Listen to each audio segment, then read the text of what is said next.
संघर्ष टाइम्स, समस्या जनतेची, साथ आमची. पावसात पंचायत समिती समोर उपोषण, सुधाकर घारे यांच्या मध्यस्थीने आंदोलन स्थगित.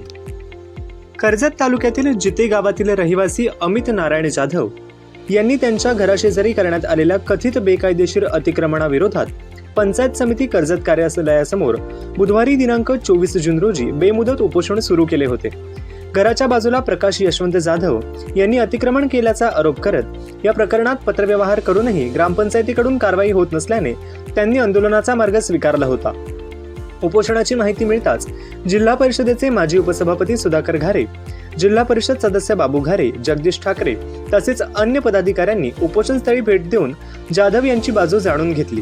यावेळी जिते ग्रामपंचायतीच्या सरपंच रेणुका मुरकुटे, उपसरपंच हनुमंत गायकवाड आणि ग्रामपंचायत अधिकारी संजय राठोड यांनीही उपोषणस्थळी उपस्थित राहून चर्चा केली.